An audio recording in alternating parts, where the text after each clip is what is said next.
And it's me, it's the one, the only Apollo friends, welcoming you to Starfleet Universe on call. And tonight we have the one, the only Barry Kirk. How you doing, Barry? Hey, I'm doing fabulous. Awesome. Of course, we have David and Russ in the chat room. So, what were you gonna say, Barry? It'd be nice if they would call. It would be nice if they could call in, but okay. Yeah, well, I know, like, so I'm not sure. Yeah. I think Russ just barely makes it in, and Dave usually just listens to us doing other things. So it's like listen to the radio, you know.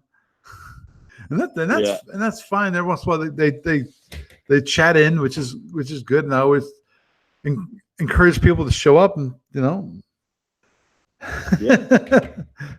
used to be able to get a few more people to show up, but it's a little less these days. Right.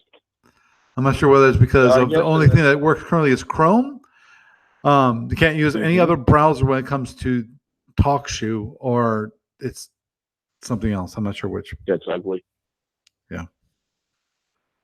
Yeah. So I guess tonight's topic of conversation is the Trojan tournament cruiser. Yep. And I emailed you a whole bunch of rev levels, and you can see that we never quite got it right. Yeah, agreed. I know we play tested to Trojan multiple times. Yeah. And the thing is that it has a lot of possibilities. Oh, yeah. It's just like finding the magical point is tricky. And I think the ship it actually resembles the most is the ISC. That's exactly what I was looking at the ships, meaning it has both direct fire weapons and it has seeking weapons. Plasma. Yes. Yes. It is a plasma based race. And the plasma users, the implosion torpedoes, have quite a few differences between them and a regular plasma. Mm-hmm. Oh yeah, the number one thing which you pointed out in the Russ, actually I brought up the SSD on YouTube. Was there more than one SSD in that? I gave you the PDF because the PDF had the weapons charts. Right. But the PDF was the original heavy cruiser that I was given. That's basically the heavy cruiser right out of the SSD book. And it's a beast. I think I mentioned that I played it once against a tournament cruiser. And we got to range 2. We did a mutual alpha strike. And he blew up, and he didn't even get through my armor. Close, but did not penetrate the armor. And it's like, okay, this is just too powerful. So, having said that, the tournament cruiser I was going up against was an Andromedan. I don't know why he closed to range 2. I mean, the front center line him, but that was not a good. So,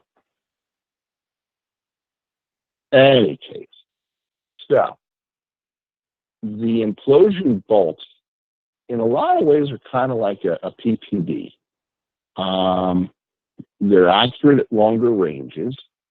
It hits hard, and you probably don't have that many of them.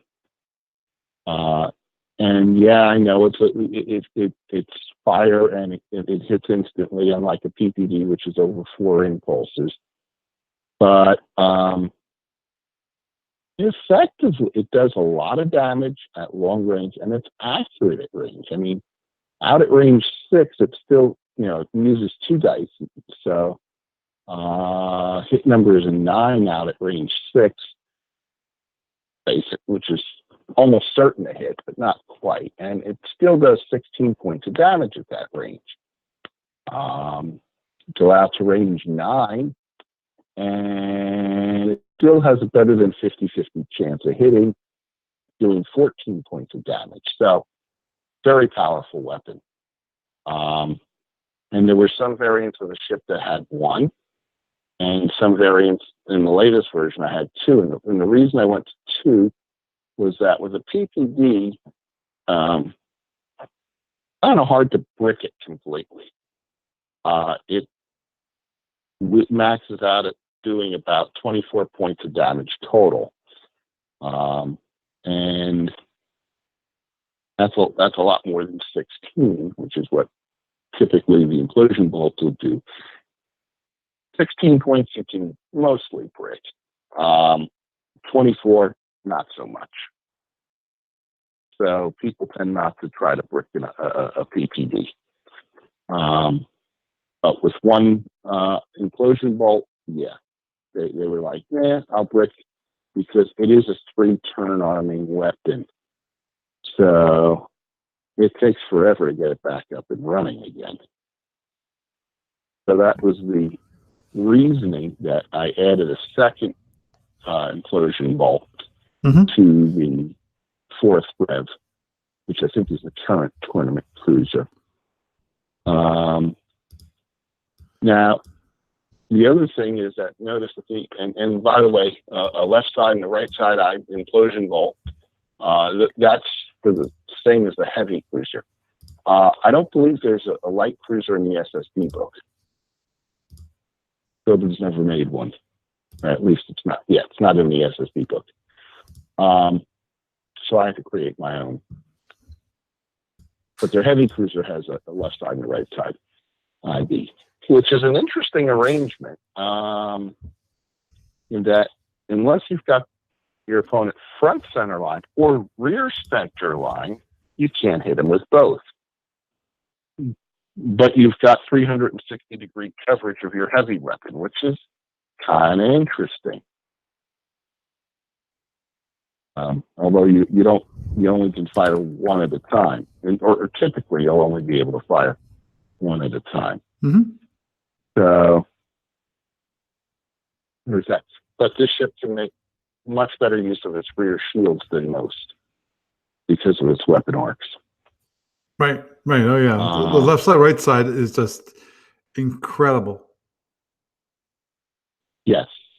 So and it looks like it's really good for fighting off to the sides. Period, because you've got everything. Most of the things are right side, left side, and then we have a few things which are like the phaser 3s, which are forward extended, rear extended, which cover the sides really well. Yes. So the phaser arcs are now the phaser 1s are almost all weapons other than the P3s. Every single weapon on the ship is 180-degree arcs. Except for the revision 4, you have 2 PR1s which are 360. Oh, I'm sorry. Yes, the 2 PR1. No, that is every ship, every program. Even from the heavy on down, they had those 2 360 PR1s. I forgot about those. Right. Yeah. Now, it only has 6 PR1s, which I guess is similar to the ISC only having 6 heavy phaser 1s. Is that correct? Yeah, agreed. Yes. Yeah. 4 PR3s. There's caveat with the PRs, and that is they typically do more damage than an alpha phaser. If you look at it, there's no dice rolling with a PR. It's just look at the range, that's how much damage it does. And you'll see that some of the ranges it has a half point of damage. So a PR1 at range 2 does 5.5 points of damage. Right. And what that means is that if you fire one of them, it just does 5 points of damage. The other half gets lost. Mhm. If you fire 2, you add up 5.5 and 5.5, it does 11 points. Okay. So these are automatic hits. They're automatic hits. They automatically do. If you look at the range, that's the damage they do. Right. Understood. Understood. Dang. Now, there is a downside to the PR3s, and that is versus drones. Right. A single PR3 cannot kill a drone. The only possible exception is if you have an admin shuttle with a PR3 and you launch the admin shuttle and the drone passes through the same hex with the admin shuttle on its way to the ship. The admin shuttle can fire its PR3 at range 0, killing a Type 1 drone. That's the only place where it can do that. Right. A single PR3 not kill a drone, but a pair of them can auto kill any size drone. And the PR1s can auto kill any size drone also. Right. They do a lot more damage than standard phasers. Typically, half to a single point more on average than a phaser, than an alpha phaser. So they're very powerful phasers. Well, the PR1s are. The PR3s are a little feeble. Yeah. At the same time, in my mind, they're a little more powerful when it comes to the closer ranges, but most part, it looks like, I mean, it's a tiny bit above a phaser 1 average, but for the most part, it looks like phaser 1 average the hit. I mean, average damage. Right. Obviously, at range 3 and 2, they start to get very powerful. Right. And of course, there's always the thing, as we mentioned last week, color guard, which is it does hits. When it hits, it does 1 point, the same amount of damage. And when you get close in range, it's auto hits. Yeah. Just like these are all auto hits, which means that there's no average. It's like you just did as much damage, and that's it. Right.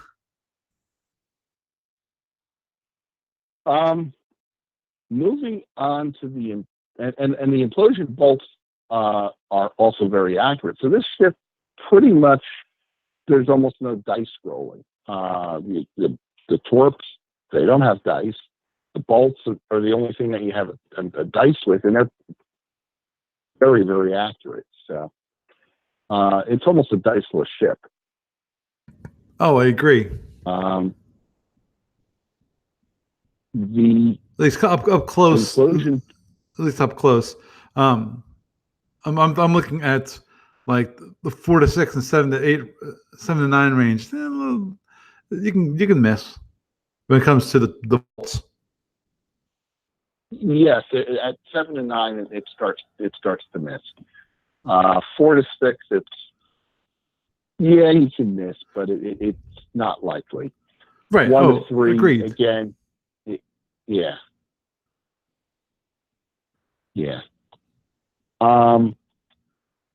The torps.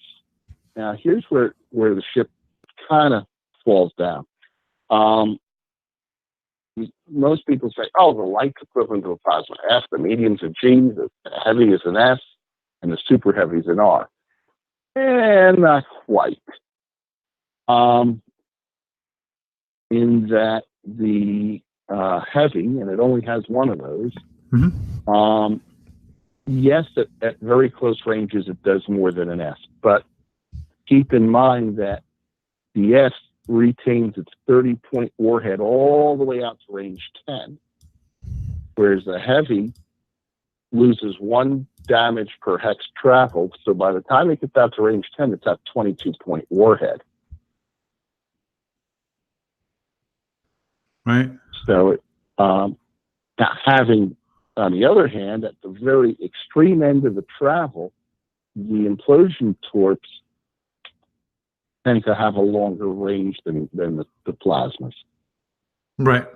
They're not doing much damage at that range, but they do tend to have a longer range. And oh yeah. usually when a plasma hits at the end of its run, that's because the opponent has turned tail and run. And in that sense, the implosion torp is actually much better because hitting at range 1 rather than range 0 means it catches up maybe 5 hexes, 10 hexes earlier. Yeah, and so the range is a lot. And the one thing I've always had a problem with fighting against the Trobrin is that one key element which is really hard to keep in mind, which is the implosion torps hit at range 1, not range 0, range 1, which means everything that you normally are doing at range 1, you have to do at range 2. You know, i.e., try to keep it out to range 2 instead of keeping it out to range 1. You know, so and that is to me a constant struggle when fighting against a Trobrin and those implosion torps. Yes. Yes, I remember that happened to you several times. Yes, it's turning too late. It's like, oh, I can turn and run it out, and oops, no, whoops, it hits me. Dang, I forgot about this range 1.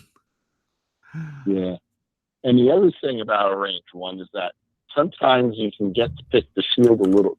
The torp sometimes gets to pick the shield it hits on, not the ship that. So you have more control as the attacker as to which shield gets hit. Slightly more. Mm-hmm. On the downside, there are no bolts, there are no pseudos, there's no fast load, there's no EPT, there's no shotgun, but that's rarely used. All those options the implosion torp does not have. That's very significant. And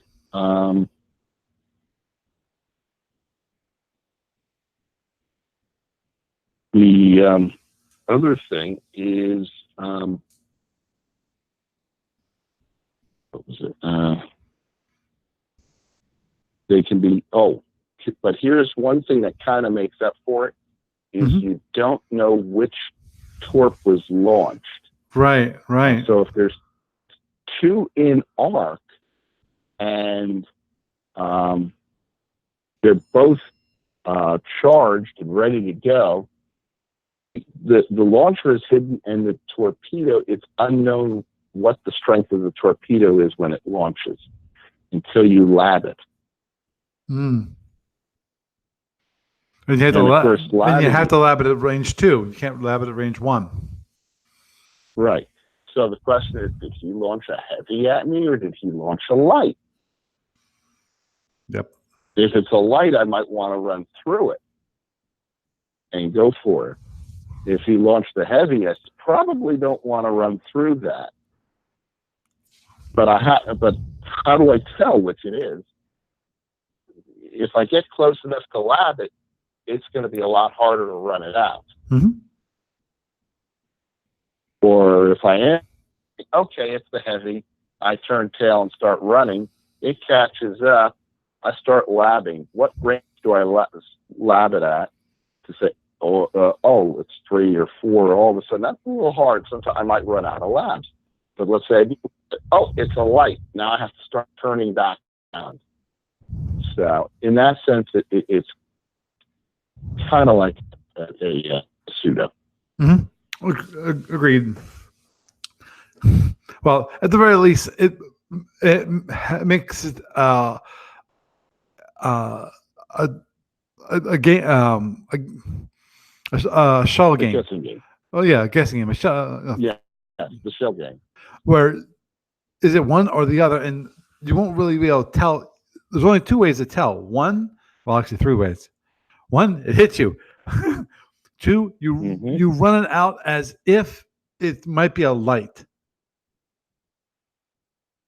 No, or I run it out well as if it was heavy, and see if it runs out of, and it basically dies a lot earlier than it should, or finally Right. a lab will also reveal the strength. Yeah, if you run it out, even running out of light, remember it had to travel 16 hexes to run out. I know. Yeah, at I didn't that say it was a point, good it's like, idea. I just said that's one of the few ways of figuring out if it was heavy or light. yeah, yeah, but at that point, it's done its job. Right. Pushed you away. Agreed. Yeah, Especially if if it turned out to be a light, it's like, okay, well, you assume it was a heavy, it was going to hurt you a lot more than it is, and that's why you're running away. And it turns out to be a light, so you could have turned in much sooner. At that point, it's already done its job, as you said, acting as mobile terrain, and so the person, hmm basically turns tail, and then you can, at that point, the Trojan controls the the engagement more, basically the initiative, because now the other person's running right. and you're following. Yeah. Now, this only has 3 plasmas, so most plasma armed ships have 4 plasmas. This one only has 3. Even the ISC has 4. And 2 of them are the lights, which, to tell you the truth, are probably a little bit lighter than an F. Oh yeah, well, definitely is. But there's one thing I didn't. You were about to bring up when it comes to one of those interesting differences when it comes to the implosion torps and plasma, and that is that the damage goes down by each 1 point per hex traveled. So Right. it's a linear curve. It's not these steps Mm-hmm. that occur when it comes to plasma. Yes. Yes. So yeah, and that's why plasma torpedoes in that, for everything except a plasma F, the S's and the G's, out to range 10, they're all still at full strength. This one is losing damage the whole way out. Right. Another thing is that it doesn't have very much power. It has very little power. And definitely the 2/3 movement tournament ship compared to the original one, which was movement cost 1. Yeah. Right. It's always to be honest, that kind of thing is always a debate in my mind, because of you've got movement costs to be higher. That means you have more actual power, but then also that means when you move, you're using more power. Right. So when you're moving slower, you're probably benefiting for having a larger ship and more power. But when you're going faster, they don't have that much gain, if any, compared to 2/3 arming ship. Right. I did create a heavy cruiser version of it, which I also emailed to you. And I think I can't remember whether I said, at one point I said, the 33 power just wasn't enough. So the heavy cruiser is 39 power. And it actually has less weapons than the light cruiser. It's missing the 2 FXP3s. Yeah, the 2 FX B3s. Yep. Yeah. So I don't know. I think it kind of needs those FXP PS3s. It really needs it because it has just any drone user is going to give this ship a hard day anyway. And a ship with only 8 phasers and phasers that you need a pair of them to take out a drone, guaranteed. Well, I'm sorry, the PR1s automatically take out a drone, but it's going to have tough times against a drone user. Yeah, but yeah. Again, we've discussed it multiple times, and that is Omega missiles versus drones. Yeah. There's a big difference there. Oh, there is. And that's the Omega missiles right. And that's one thing we have to get into when it comes to some of the next tournament ships we talk about, like maybe the Mazeron. Yes. And because so far we've been talking about basically plasma-based races. Actually, the color guard was not. The color guard was not. Yeah, I think I thought we talked about the Mazeron. We talked about a little bit when we first started.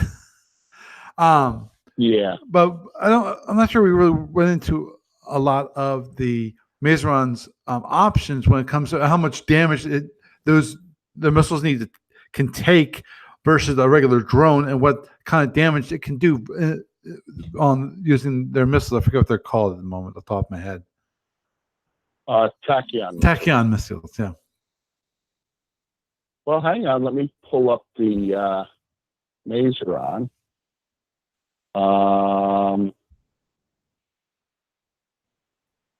Let's see which one we're using. This one. It had, oh God, I had a lot of text on it. So I gave it 2 Tachyon missile launchers. So that means it can only launch 1 Tachyon missile per turn. They're Type Bs, which means it has a total of 10 missiles on board. All Tachyon missiles have 28 speed. Hang on a second.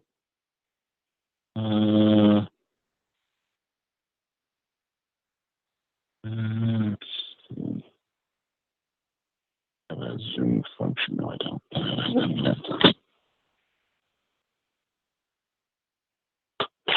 All Tachyon missiles have a 28 speed per module and an effective speed of 24. The rules for making Tachyon missiles are wonky. Right. Which is why you have so much text on that SSD. Base speed. And then for every module or space point you use, it reduces the speed by 1. So I put 4 space points of modules in it. So it's got a speed of 24.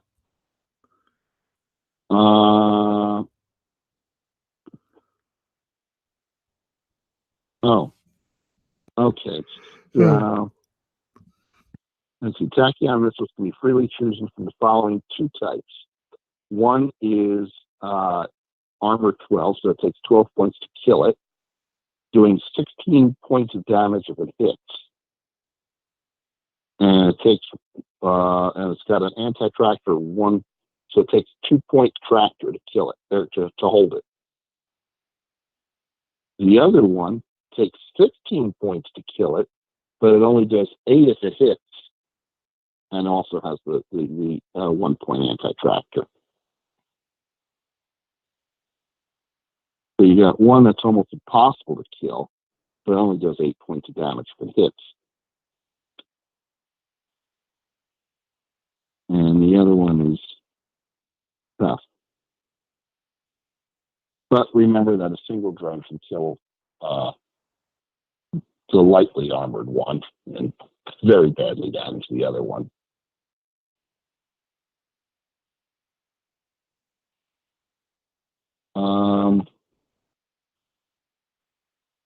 Let's see.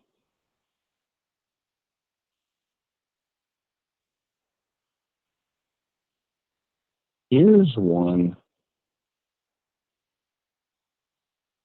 that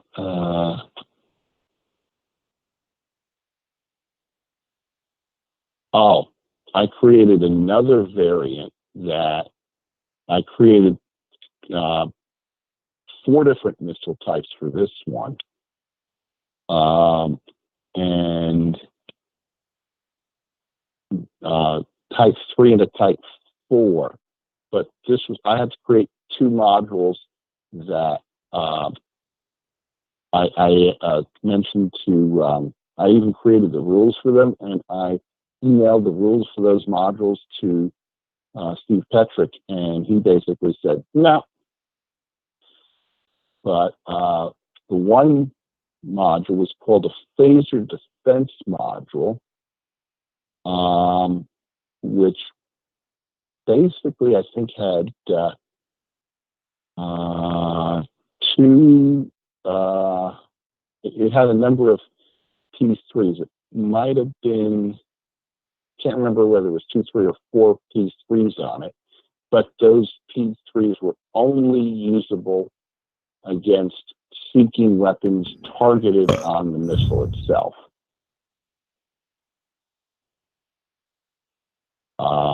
So basically, it was a missile with its own point defense, but had only 10 armor, and it did an explosion of 12. So it was a lot less powerful, and yeah, it gave up a lot for that phaser defense module. It lost armor and explosion strength. The other one was even weaker. Its explosion was only 8, but it had, do you remember the Warp SEF, subspace energy field? You there, Paul? Oh, oops! I hit the mute button. Sorry about that. Oh, yes. Okay. Do you remember the Warp SEF module? Yes, I do. I put one of them on a tachyon missile. Oh my!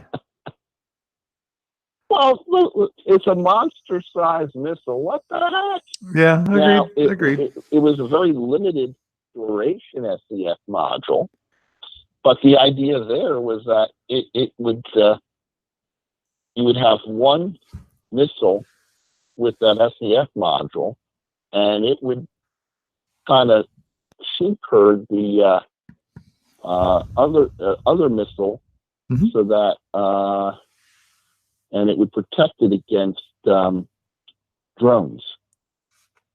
But now it was kind of tricky to use, because with an SEF module, once it's activated, it's only active for so many impulses, and then it goes down. Right. So if you launch the missile at longer ranges, then your opponent would have a chance to just lob missiles with drones in one at a time. And okay, the first one you fire up the SEF, but it goes down again before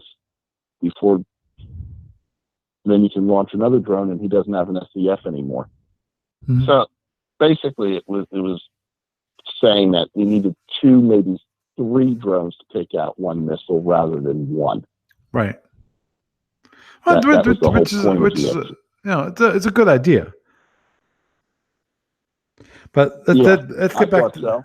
yeah, let's get back to the Trobrand, which is Yes. All right.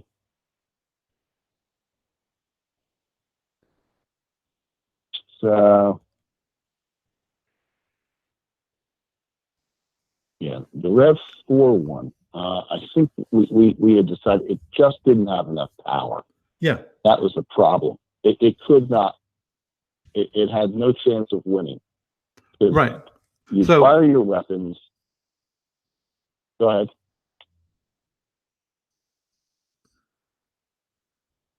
Okay. Yeah, the Rev 4 just didn't have enough power. mhm. And the problem was, the first turn or two, it was great. I mean, you fire your weapons, but now you've got empty weapons. All you've done is damaged your opponent's shields. You really haven't done much penetration. You haven't done much internals. Everything's empty. You got to turn around, run, and recharge. And this ship just can't walk and chew gum at the same time. Yeah, It just doesn't have the power for it. Right, which is not good. Yeah. And the light implosion torps are just too feeble to use as a deterrent against somebody chasing you. Yes, they can fire to the rear, but it just doesn't have the deterrent value. A plasma F would be even better. Oh yeah, well, Plasma F would be far. Yeah, well, the stepping, the steps, because that's the good thing about plasma Fs is that all the way out to range 5, it's good for 20. Out to range 10, it's good for 15. Right. Versus the plasma, the implosion torps, where it starts at 16, and then the first hex is 15. Next hex is 14, 13. Yeah. So by the time it gets out to range 10, it's a 6-pointer. Yeah. Now you're not going to fire it unless the guy's like 10 hexes behind you and chasing you. Right. So, and yeah, but still the implosion torque is down to about 10 points at that point, whereas the plasma F could still potentially hit for 20, almost double the damage. Right. Yeah. The lights are almost an afterthought. It's more like the ship has 2 pseudos that are rechargeable. That maybe it'll do a little damage. That's about it. That's what they're there for. And I'm looking at version 1, which was interesting. Yeah. That was using the had the 2 mediums implosion torps. And one no, it was just 2 mediums. It didn't have the light, which was added on revision 2. But right, that one had 2 mediums, but it did not have the heavy. Right. And we found out very quickly that was far too feeble. Right. And definitely it didn't not have a punch. The TR3s up front either. Right. It didn't have the PR3s, but it did have the 2 instead of 1 implosion bolts. Yes. And I said, okay, that one was way too. It just against anybody. And then, because I remember what happened. That was the first one I made, and after the monster ship that I had gotten from Ken, I said, okay, I got to tone this thing way down. And I went way too far. Rev 2, I actually pulled out an implosion bolt and gave it an extra light. I don't know what I was thinking there. Mm-hmm. A light is certainly not as powerful as an implosion bolt. Oh, agreed. Yeah. That didn't last long either. And then Rev 2, that's Rev 2. And then Rev 3, I said, okay, give it the front FX PR3s and give it a heavy. Right, and still a single bolt. And a single implosion bolt. And that still wasn't powerful enough. Right. Then I went Rev 4, where I gave it a second implosion bolt. And the weird part about all this is that going back to the original CA, because the power issue, basically, because let me just double check here, because I'm pretty sure this is the case, which is it's not, it's a little more powerful than the revision 4. Has most of the weaponry of revision 4, but revision 4 obviously has the FX PR3s, and the revision 4 has lights instead of mediums. Well, there's a heavy cruiser that I gave you that I had actually done. And that one has 2 lights, a heavy torque. It has, basically it's the same thing as the Rev 4 version, but in a heavy cruiser format. Okay. But I pulled out the PR3s up front, which I should not have done. I don't know why I did that. Don't know.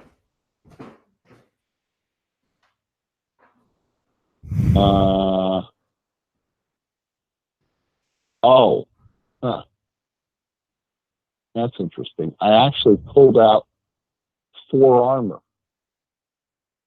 and 2 PR3s when I went to the heavy. But I gave it more hull, more forward hull, and more aft hull. So I gave it less armor, but more hull, and I pulled out 2 of the PR3s, which I probably need to put back. Mm-hmm. But I'm thinking the heavy is probably the way to go. That has 39 power. That can. But we've never play tested that one. Yeah, I think we should. Yeah, I still would like to play the soldier. Oh gosh. The soldier is definitely an interesting ship. You must admit that. Oh well, you of all people would say that because it's the Omega version of Andromedan. Why would that interest me whatsoever? I'm not what you're inferring. You don't like Andromedan, do you? No, of course I don't. Of course I don't. Andros rule.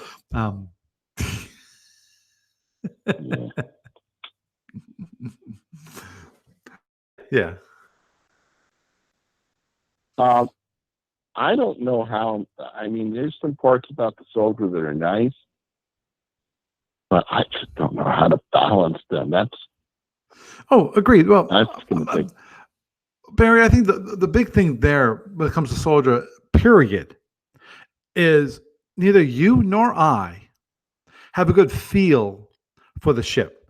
how those systems Mhm. actually interact. Because Yeah. see, that's what the problem was when people were trying to fix the Andromedan. They didn't really, other than Paul Scott, nobody really had a good feel for what the actual issue was, how the systems work together as an Mhm. integrated ship, um, and how to fix it so that it was more balanced. Yeah. And until we understand that how the ship works as a complete unit, rules, weapons, and obviously part of the weapons is the shards, and how those all work together when it comes to cohesive tactics and strategy, we have we will have an impossible task ahead of us to trying to balance it. Yeah. You know, And that ship is going to be a very hard one to play because its shields are actually pretty freaking weak. They really are. But they have a regeneration capability, which the black shards can actually enhance that. right? And when it comes to the soldier, also the thing is shields each turn. Yes, you can. Now I'm not sure what the limitations of moving those shields. Are there limitations? Uh, you can only do it during energy allocation. That's it. So basically, if you want to, you could That's move it. all of your shield from one side to the other side. Yes. Okay. Which So turn one, you could have everything on your number one shield, and turn two, you could have everything on your number three shield. You could do that. right, Don't recommend it. and the which brings me to the point of what that means is something which is violate one of those tactics that people use, i.e., hack and slash. A soldier you have a hard time doing a hack and slash as long as they have shields against a soldier. Because you can knock the shields down on impulse 32, but impulse 1, you can have a full shield right in front of your face. Yes, you can. So, you know, that makes Right. fighting the soldier But a little more problematic. Obviously, the just like the Andromeda has the issue with managing. That's one of the big gotchas of flying the yeah, Andromeda. One of the more difficult things you're constantly thinking about. And when it comes to soldier, to my mind, the constant thing you're thinking about is shield facing, because you have to put those available shields to whatever the facing will be for that shield, um, partial shield, the shield boxes. And then you have to fly that turn based on what you decide. yeah. I'm So pulling up the soldier now. The light cruiser I created, and it has 15 shield blocks. Yeah, 15 shield blocks. Each block is a 6-point shield. That's 90 points of shields. right. That's a lot less shields than anybody else has. Right. And I don't think you can reinforce them. Yeah, that would not surprise me. But at the same time, you don't know how much. I don't think that it's a weird ship. Yes. When it comes to You might be able to reinforce them. I can't remember, but I don't think you can. yeah, I have to look it up. The only 90 points of shields. Heck, that's like just shields 1, 2, and 6 on a regular ship. It's not quite half the shield boxes of another ship, but it's about what? 60%, 55% the shield boxes. And yeah. And as I pointed out, you have to put those where you think you will need them, because it's possible you figure, okay, I'm not going to need any shielding for shield number 2 and 3, because I'll be fighting purely. I should be just shields number 1, 6, and 5. That's all I probably should need. Maybe I'll allocate some to shield 4 just in case. But and that's it. Now, again, in my mind, the soldier has to stay with fight against the Omega opponents, because, for example, you could not have a soldier against a Hydran. The soldier would die, because you have 90 boxes of shields, which you have to go all around the ship, so that the Hellbore won't actually penetrate the shield. Right. No, so you can never play that ever. Which is why it's a good idea to have a separation of Omega versus Alpha, and not try and make a combined tournament, put them in it.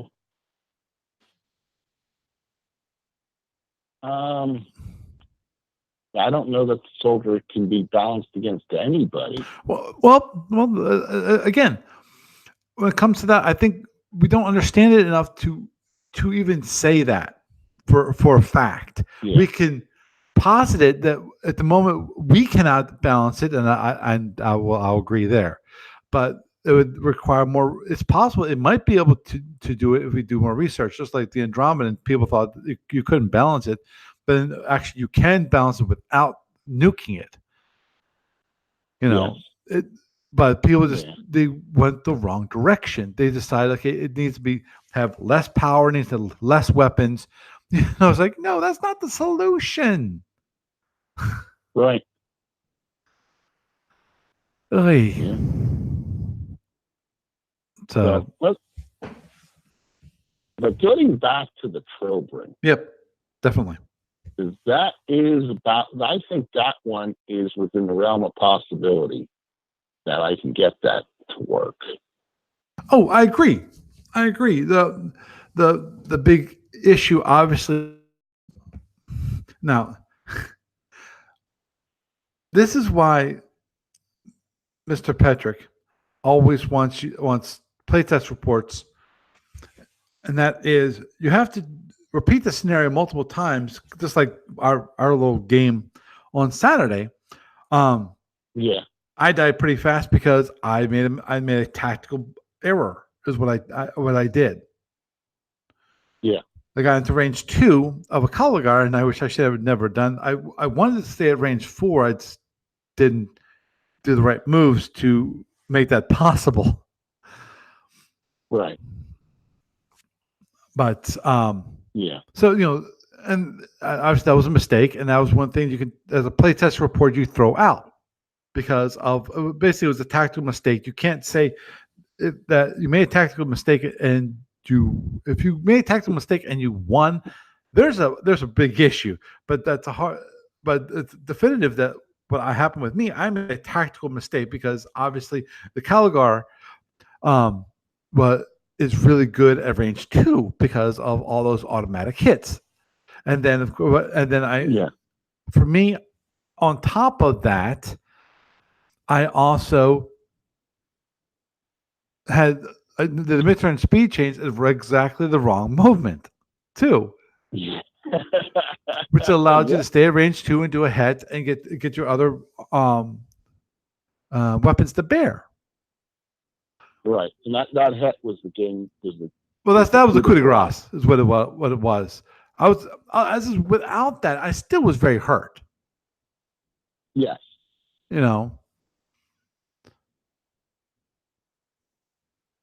So, right, but that's what with the Trobrin we have to play it more. For those people who are listening in, we got to range 2. I think Paul had we were both going speed 24. I had a couple of points of power pre-allocated into a het. In range 2, we did an alpha strike. My number 6 shield to Paul's number 6 shield. The following impulse, neither one of us moved, but he had dropped his speed to 17, and he did not have sufficient batteries left. He had used them for reinforcement, so he was unable to do a het. I was. So I did a het. And well, I didn't have the reserve power, offside period, just because you blew off enough of my reserve power. So even if I would have tried to save it, I couldn't have done a hit anyway. Right. And then I brought my other weapons to bear, and basically I was able to fire every single weapon on the ship at range 2 over 2 consecutive impulses. And it was that second volley that just totally killed me. Yeah, I was out. My weapons were all empty at that point, but you were not going anywhere. As Khan said, the Enterprise isn't going anywhere. It's too badly damaged. Yep, agreed. But yeah, with the Troopering, yeah, it's a whole balance of how much power do we give it against the weapons that it has, because it has to have enough potential to defeat an opponent. At the same time, we got to make sure it doesn't have too much power to completely overrun the opponent with little resistance. Well, that is certainly not a knife fighting ship. Agreed. Yeah. Well, it's hard to be a knife fighting ship when, one, you don't have that many single turn arming weapons. I have 6 phase. Okay, I'm looking at the heavy cruiser version. That's yeah, which is going to need 2. I'm going to add 2 more PR3s to it, but yeah, right. But its phasers, I think, are they're not bad. Superior phasers to most ships, simply because yes, it's got less of them, but they're a little more powerful. So it's not too bad in the phase department. Oh, agreed. But the thing that makes it not a knife fighter is all those 3-turn arming weapons. Right, exactly. That's what I was trying to get to. That is, it doesn't have enough single turn arming weapons to be a really decent knife fighter. Yeah. Also, it's a horrible knife fighter. Yeah. Well, you can do it. Yeah. It's just that Barry, it all depends on what kind of opponent you're fighting, to be honest. Because if your opponent also has a 2-turn arming weapon or 3-turn arming weapon, what changes? Well, in that case, you both have this issue, which is you don't have that many weapons each turn.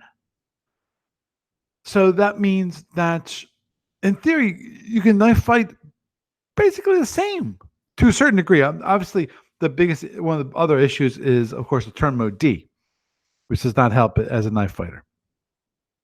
No. Well, turn mode D, but it can fight out of any shield arc because of the weapon facings. Right. That's true. Yeah. That actually makes a huge difference, the fact that, yeah. But, the single turn arming weapons, which is the PRs, it's not public relations people, are,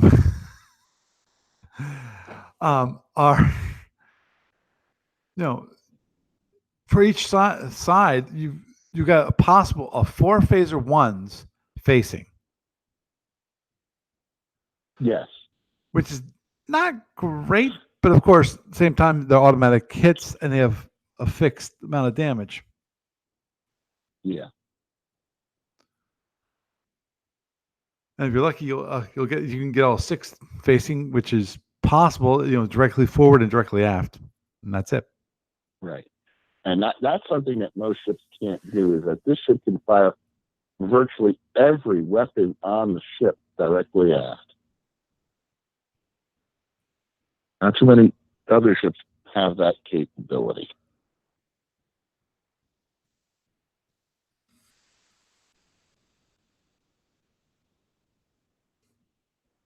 It could be interesting. Yep, agreed. And I think it's still worth pursuing of trying to balance the ship. Yes. So for our next battle, do we want to do a Trobrin, or do we want to continue to play test the Kulagar? Actually, I'd like to try the Trobrin. I'd like to try to play that out. Okay. You want to take the Trobrin? Yes, I would.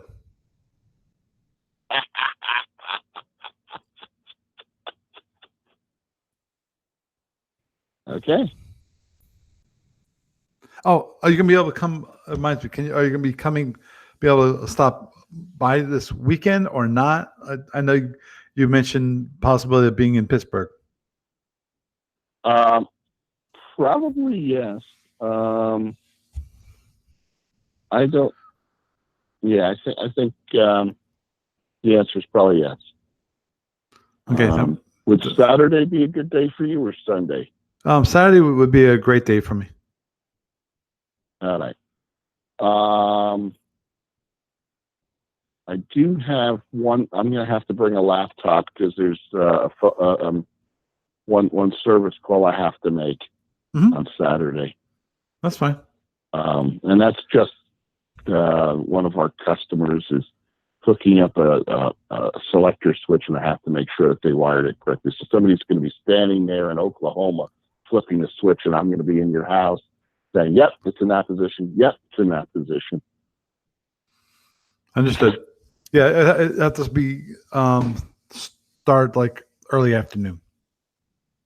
Yeah, but that process probably won't take more than a half hour. Okay. Yeah. Cool. Then we'll figure out exactly the time a little bit later. Yeah. Pretty soon though, because it's already Thursday. Right. But anyway, well, I think I think with that we'll wrap it up, and we'll obviously, if you're able to make it next week, we can report back on our adventures to see how well it fared. Hopefully, I can do a little better this time. Then I guess we should probably look at the Mazaron for our next week's trip. I would truly enjoy that. Yeah. Okay. Well, with that, Barry, why don't you have a good night? You too. Okay. Bye. So we had a nice little discussion there about the Trobrin and some of the other Omega tournament ships. I think the one thing about the Omega tournament ships, obviously, is that I think the one thing that's really kind of cool about the Omegas is that they present definitely different tactical and strategic options that are not available in the Alpha Octant. And when it comes to the weapons and the ships, the way they're designed, like the Soldier being one of those really unique ships, as in the Omega, which I didn't know about this until Barry mentioned this past weekend, which is basically they're crystals. So you can't do a hit and run raid against them. It's like, okay. So even though they might have a shield facing you, you still can't do a hit and run raid. But I haven't looked at the rules, and I'm sure, Barry will correct me next week. Whether they actually can do hit and run raids themselves. Don't know.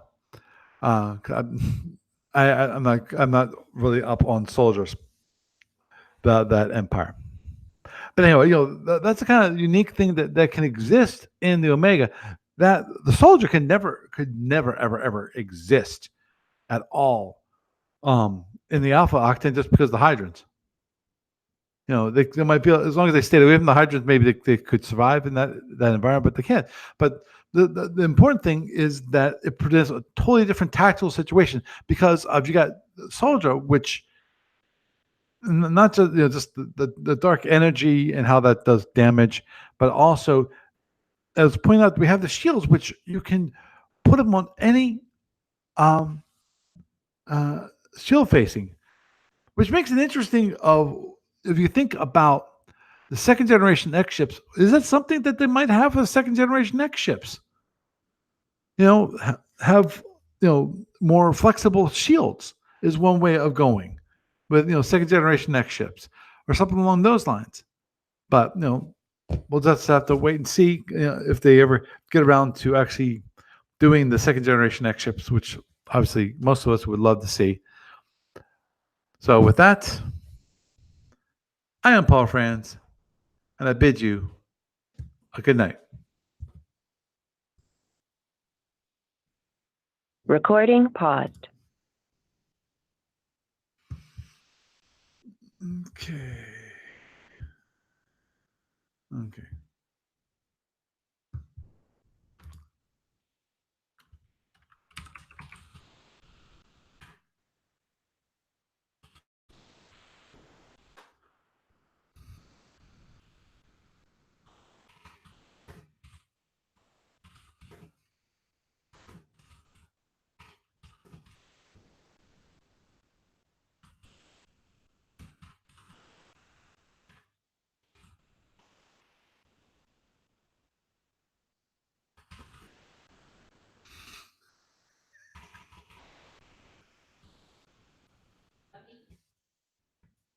Yes, my love. Probably another half an hour, 45 minutes. Okay, love you too. Is there a time I need to wake you up, my love? Okay.